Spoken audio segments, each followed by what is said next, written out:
Assalamualaikum warahmatullahi wabarakatuh. Bagaimana kabar kalian pada pagi hari ini? Alhamdulillah baik ya. Nah, sebelum kita memulai pelajaran pada pagi hari ini, kita berdoa terlebih dahulu. Berdoa mulai. Bismillahirrahmanirrahim. Raditu billahi robba wa bil islami dina wa bi muhammadin nabiyya wa rasulah. Rabbi zidni ilma warzuqni fahma waj'alni minas sholihin. Amin. Nah, sebelum kita memasuki pelajaran, Bapak akan presensi terlebih dahulu. Ahmad, ya hadir. Iqbal, ya hadir. Yuni, ya hadir. Anissa, ya hadir. Nah, di sini Bapak mau bertanya tentang pelajaran kemarin. Nah, siapa yang tahu kegunaan energi listrik? Ya, energi listrik itu digunakan untuk menyalakan televisi, menyalakan kulkas, menyalakan kipas angin, dan sebagainya. Nah, di sini Bapak akan menjelaskan tentang energi panas dalam kehidupan sehari-hari. Tahukah kalian mengenai energi panas? Energi panas hampir tiap hari digunakan dalam kehidupan sehari-hari. Nah, sumber energi panas adalah sebuah benda yang dapat menghasilkan energi panas untuk kemudian dapat disalurkan ke media dan digunakan dalam berbagai kebutuhan. Sinar matahari merupakan salah satu contoh sumber panas alami yang dapat dimanfaatkan dalam kehidupan. Sinar matahari menjadi sumber energi utama bagi bumi. Sinar matahari berfungsi membantu fotosintesis pada tumbuhan hijau. Selain itu, sinar matahari menyebabkan penguapan air laut, sehingga siklus air di bumi menjadi melalui hujan.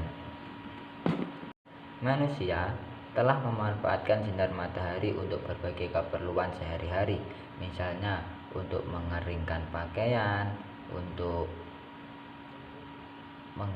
mengeringkan hasil panen, mengeringkan tambak garam, memanaskan air untuk keperluan mandi melalui sel surya. Sumber energi panas juga diperoleh dari dalam bumi yang disebut sumber energi panas bumi geotermal. Sumber energi ini merupakan salah satu komponen sumber energi yang berasal dari dalam bumi. Energi panas bumi secara terus-menerus dihasilkan oleh magma di dalam perut bumi. Energi panas itu muncul ke permukaan bumi melalui sumber uap panas atau geyser. Panas bumi dapat diperbarui sehingga memiliki potensi besar sebagai salah satu sumber energi pilihan dalam keanekaragaman energi. Nah, salah satu pemanfaatan sumber energi panas adalah untuk menghasilkan listrik. Proses ini terjadi di dalam pembangkit listrik tenaga panas bumi atau PLTP. Berbagai pembangkit listrik tenaga panas bumi yang ada di Indonesia, diantaranya PLTP Kamojang, Lahindong, Sibaya, dan Gunung Salak. Indonesia sendiri merupakan negara yang dilalui oleh sabuk vulkanik, yang di dalamnya terdapat sekurang-kurangnya 117 pusat gunung berapi yang masih aktif dan memiliki sumber panas bumi yang sangat melimpah. Pada umumnya, PLTP terletak di daerah pegunungan jika dikembang dengan baik. Kebutuhan tenaga listrik kota-kota di sekitar daerah sumber energi panas bumi dapat terpenuhi dari pembangkit listrik tenaga panas bumi. Selain itu juga, tenaga listrik panas bumi dapat langsung dimanfaatkan untuk kegiatan usaha lainnya. Misalnya, panas bumi dapat dimanfaatkan dalam dunia agroindustri, pariwisata, dan pemanas ruangan. Nah, apakah kalian tahu apa itu sumber daya alam? Betul sekali, sumber daya alam adalah segala sesuatu yang muncul dari alam. Nah, sumber daya alam itu sendiri dibagi menjadi dua, yaitu sumber daya alam yang terbarukan dan sumber daya alam yang tidak terbarukan. Sumber daya alam yang terbarukan adalah sumber daya alam yang dapat dipakai berulang-ulang kali meskipun telah beberapa kali dipakai. Ya, seperti sinar matahari, angin, air, dan lain-lain yang tidak akan habis.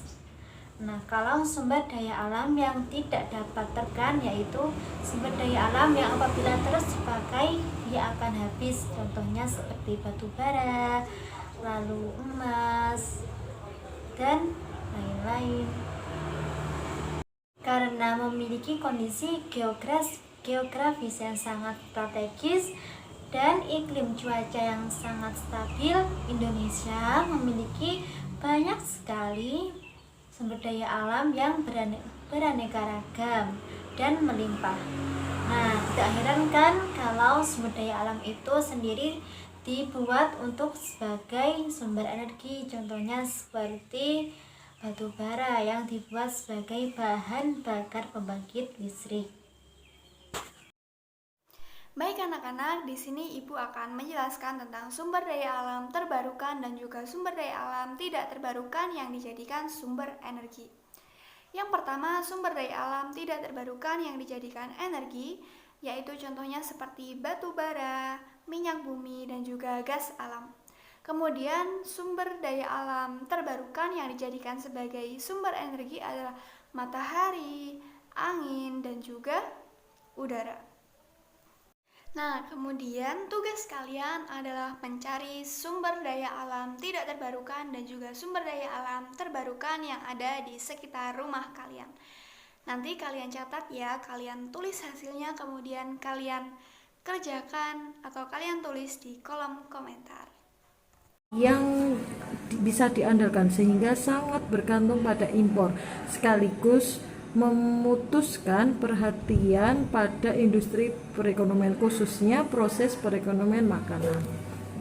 Dari penjelasan di atas, apabila kalian belum paham, silahkan bertanya pada gurunya. Jadi selanjutnya kita akan teruskan dengan pertanyaan yang sudah Ibu tuliskan di papan tulis. Maka dari itu, pembelajaran pada hari ini telah selesai. Akhir kata dari saya, wassalamualaikum warahmatullahi wabarakatuh.